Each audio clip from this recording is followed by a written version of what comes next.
Hello and welcome to the channel.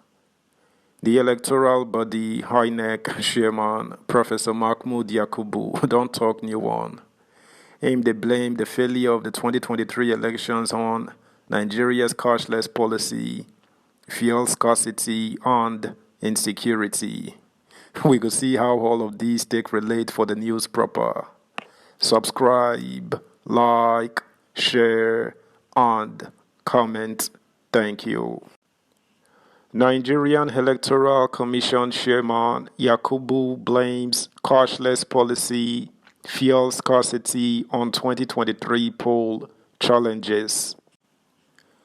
The chairman of the Independent National Electoral Commission INEC, Professor Mahmoud Yakubu, has said that the cashless policy of the Central Bank of Nigeria (CBN) on scarcity of fuel during the 2023 general election, together with the perennial insecurity nationwide, made its logistic management more challenging during the poll.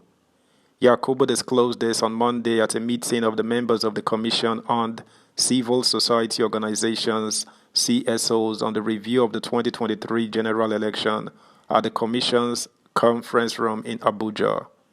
He highlighted some positive areas, especially with the repeal and reenactment of the Electoral Act 2010 into the Electoral Act 2022, which introduced technology into election management. But Yakubu regretted that apart from the impact of cashless policy and fuel scarcity, deployment of thugs by some political actors also made election day administration difficult in several places. The INEC boss said, "I am delighted to welcome you all to this meeting. Unlike previous regular engagements, this meeting is intended to focus more on the 2023 general election by way of introspection, stock-taking, review, and evaluation. This is one of the best ways to continue to improve the electoral process. As I said on several occasions since we commenced the review meetings 3 weeks ago, the Commission welcomes diverse opinions about the election insofar as their purpose is to improve the future conduct of elections and to consolidate our democracy. Since the 2019 general election, we have worked together with the National Assembly, civil society organizations, and other stakeholders for the improvement of the electoral process. We were meticulous in our preparations for the election, and there have been many positive developments in this regard.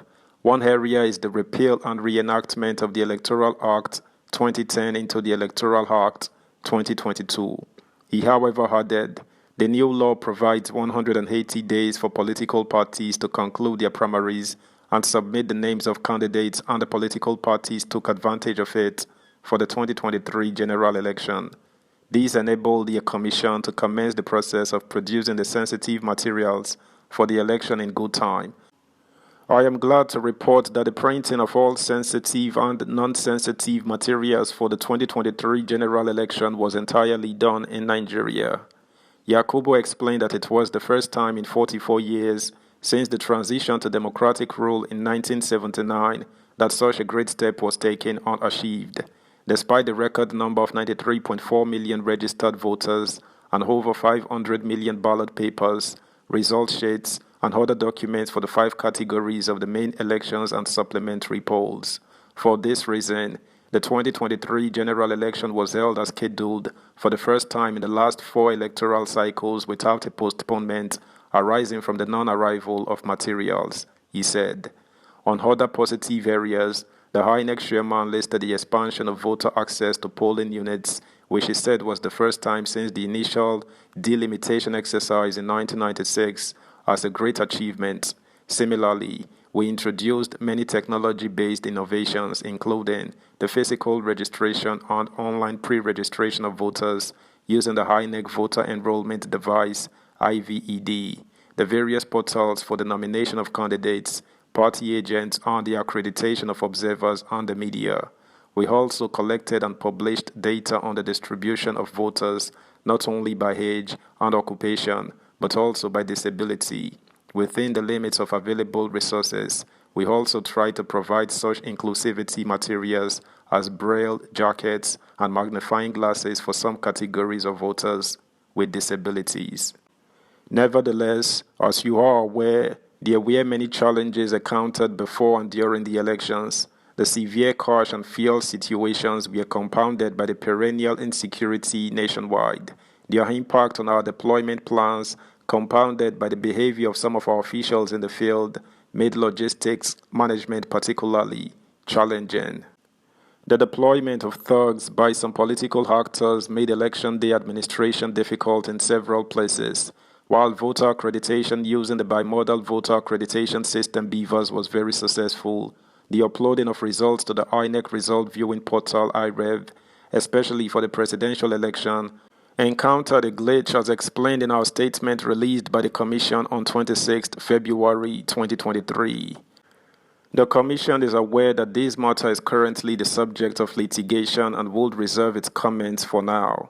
Nevertheless, the performance of the technology deployed for the election is part of the ongoing review of the 2023 general election. Subscribe, like, share, and comment. Also, turn the notification bell on. Thank you. Mahmoud also dispelled suggestions that the Commission received direct financial aid from development partners for the last general elections. While addressing the civil society organization CSOs on the topic of the 2023 general elections review on Monday, Professor Yakubu clarified there was no direct funding or cash support from international development partners. The INEC chairman emphasized that any support from these partners came indirectly via civil society organizations and partners working on elections.